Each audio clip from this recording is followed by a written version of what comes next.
इस सृष्टि की रचना ब्रह्मा द्वारा की गई। संसार के प्रत्येक जीव का निर्माण ब्रह्मा ने ही किया है। तो दोस्तों, आपने कभी ये सोचा है कि इस सृष्टि की रचयिता ब्रह्मा, जिनकी पदवी इतनी उच्च है, उनकी पूजा क्यों नहीं की जाती? दुनिया से ब्रह्मा जी के गिने चुने ही मंदिर हैं, जिनमें राजस्थान के पुष्कर में ब्रह्मा मंदिर सबसे प्राचीन और प्रसिद्ध है। ऐसा क्यों है? आज के इस वीडियो में हम इससे जुड़ी हर रोचक कहानी के बारे में बताएंगे, तो आप इस वीडियो में अंत तक हमारे साथ बने रहिए। ब्रह्मा जी से ही वेद ज्ञान का प्रचार हुआ।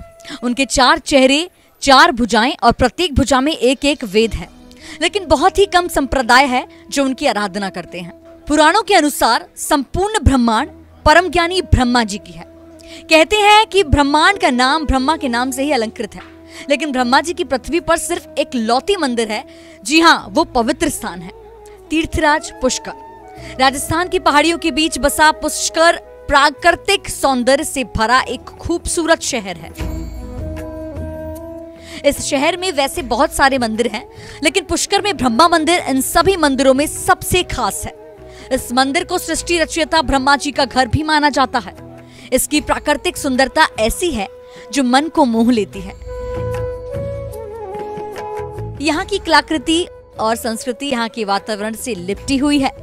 हवाएं ऐसी चलती हैं कि मानो वो गुनगुना रही हो, कुछ गा रही हो। यहाँ की वातावरण का जितना वर्णन किया जाए उतना कम है। कथाओं की मान्यता है कि देवताओं ने जब सृष्टि निर्माण के लिए ब्रह्मा जी से आग्रह किया, तो ब्रह्मा जी ने देवताओं के आग्रह पर ब्रह्मलोक से एक कमल का पुष्प पाताल लोक की तरफ फेंका और अपने मुखार बिंदु से कहा कि जिस जगह पर यह पुष्प गिरेगा वहीं से सृष्टि का निर्माण शुरू किया जाएगा। कहते हैं कि पुष्कर का ब्रह्म सरोवर ही पवित्र स्थान है, जहां पर ब्रह्मा जी द्वारा कमल का पुष्प गिराया गया था। मान्यता यह भी है कि कमल पुष्प गिरने से पृथ्वी के उस जगह पर तालाब का निर्माण हुआ और ब्रह्मा जी ने यही स्थान यज्ञ के लिए चुना। ब्रह्मा जी की पूजा पृथ्वीलोक पर क्यों नहीं की जाती है? चारों वेदों के ज्ञानी ब्रह्मा को श्राप है कि पृथ्वीलोक पर उनकी पूजा नहीं की जाएगी। इसको लेकर कई सारी कथाएं हैं, जिसमें कुछ सही है तो कुछ मनगढ़ंत है। लेकिन पुराणों की माने तो ब्रह्मा जी को श्राप उनकी पत्नी सावित्री ने दिया था। इसके पीछे की कहानी यह है कि जब भगवान ब्रह्मा ने पृथ्वीलोक पर सृष्टि का निर्माण किया, तो उसके बाद 10,000 साल तक तपस्या की। तपस्या पूरी होने के बाद उन्होंने अपने शरीर से जीवों को उत्पन्न किया और उसके बाद उन्होंने यज्ञ का अनुष्ठान करने का प्रण लिया। कहते हैं कि भगवान ब्रह्मा की 2 पत्नियां थीं। पहली पत्नी माता सावित्री और दूसरी पत्नी वेद ज्ञानी गायत्री देवी। जिस समय भगवान ब्रह्मा यज्ञ पर बैठे, तो यज्ञ के समय माता सावित्री वहां पर उपस्थित नहीं थी। तो ब्रह्मा जी ने यज्ञ में देरी ना हो जाए, इस वजह से अपनी दूसरी पत्नी माता गायत्री को अपने वाम बाग में बैठाकर यज्ञ शुरू कर दिया।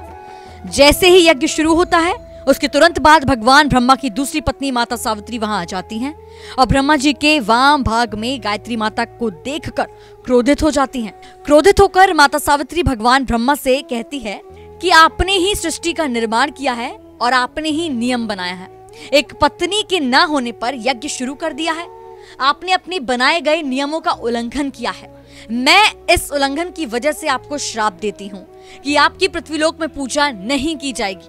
आप कलयुग में अपूजनीय रहेंगे और संसार में आपका कोई मंदिर नहीं होगा।